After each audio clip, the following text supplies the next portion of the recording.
We're going to do positioning for the upper GI for the stomach, and this is following the fluoroscopy images that the radiologist does for the upper GI.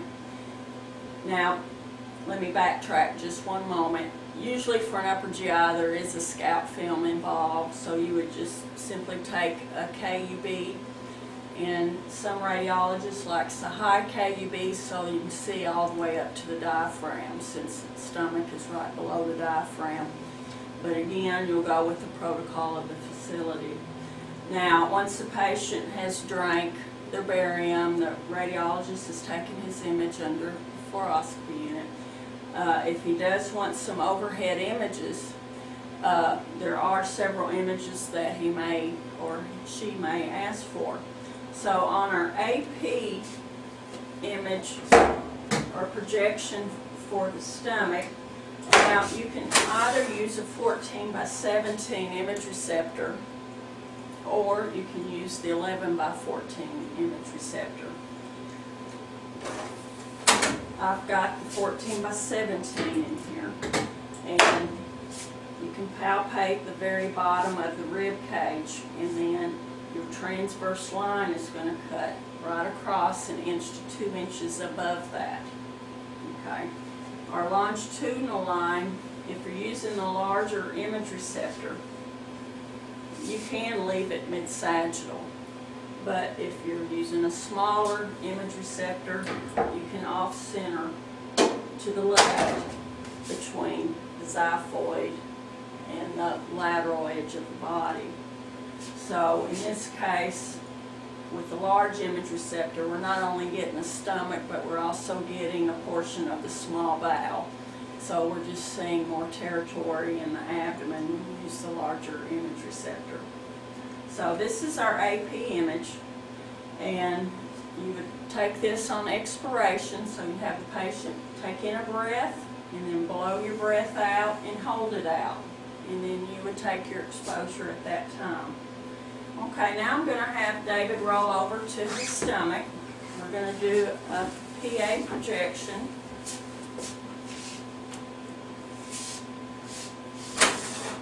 Okay, since he is PA, this is now the left side, so we need to mark the image receptor correctly. So if I put the left marker here, this will indicate this is the left side of his body. Now make sure your patient is straight on the table, so I'm going to scoot his shoulders over. Okay, and then check for the mid-sagittal. Palpate the bottom edge of his ribs, and then you're going to center your transverse line 1 inch to 2 inches above that bottom edge of the ribs. Now, if you're using a smaller image receptor, if you're using the 11 by 14, you want to be sure and off-center this to the left. So I'm going to move it to the left, and you always want to check and make sure that you are going left and not right. So this is his left side, there's his mid-sagittal, that's the edge of his body. We're going to go halfway. Once again, if you're using the smaller image receptor, the 11 by 14, go ahead and turn your film in crosswise, and that gets the stomach as it stretches across crosswise, because on the AP and the PA, the stomach does go across. I'm going to turn it off. Oh, okay. His shielding is slipping, so I'm just going to reset that. Alright, now we're going to do the RAO for the stomach. Okay, now your patient is going to be turned up onto that right side, and you have a degree 40 to 70 degrees, so you have a pretty good range to go with. So again, check your patient and make sure that the hip and the shoulder area is at the same plane. So I'm going to bring his shoulder up just a little bit more. Bring it on up. There you go.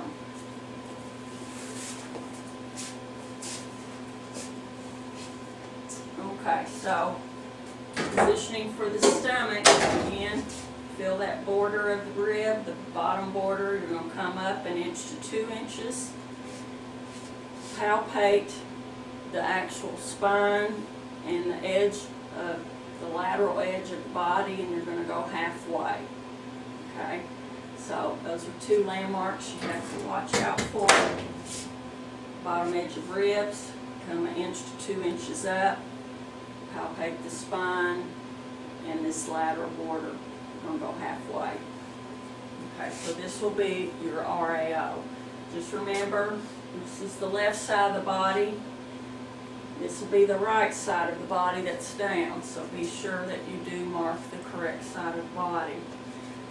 If you are using a smaller image receptor, if you're using the 11 by 14, it will look more along that size light field. Have your film in lengthwise, because this will get the length of the stomach better, because when they're in this position it tends to elongate. And the RAO, this is the image where you're going to see the duodenal bulb fill with barium best. RAO, right lateral, you just see the barium empty out real well, and you're going to see the bulb full of barium as it's starting to traverse into the small intestine. Okay, now for the right lateral of the stomach. Have the patient on their side. You're going to palpate the bottom border of the ribs. Your transverse line will be 1 inch to 2 inches above that. Okay, find the mid-coronal. Scoot towards me just a little bit. Okay, I'm mid-coronal at this point.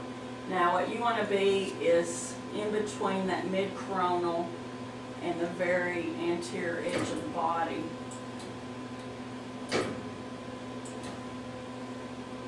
Okay, so you go halfway in between that, and then this will be your centering for your right lateral of the stomach. Remember, all of these images you're going to do on expiration. Okay, and then for the LPO, roll to your left side.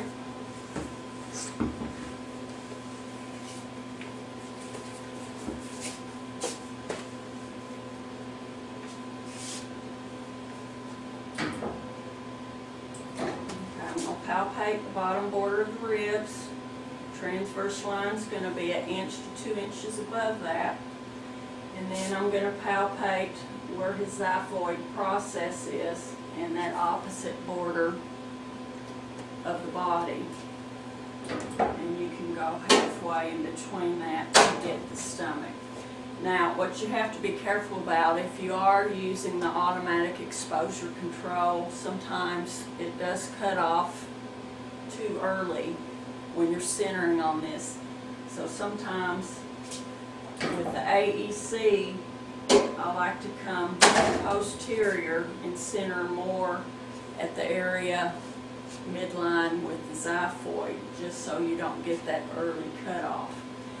If you're using a manual technique, then that previous position will work just fine. When the patient's in the LPO position, instead of barium being in the duodenal bulb, you're going to be seeing it air-filled. So you're seeing a nice air contrast effect of the bulb and the mucosal lining of that. So that's the difference between the LPO and the RAO, is the distribution of the barium in the stomach. Okay.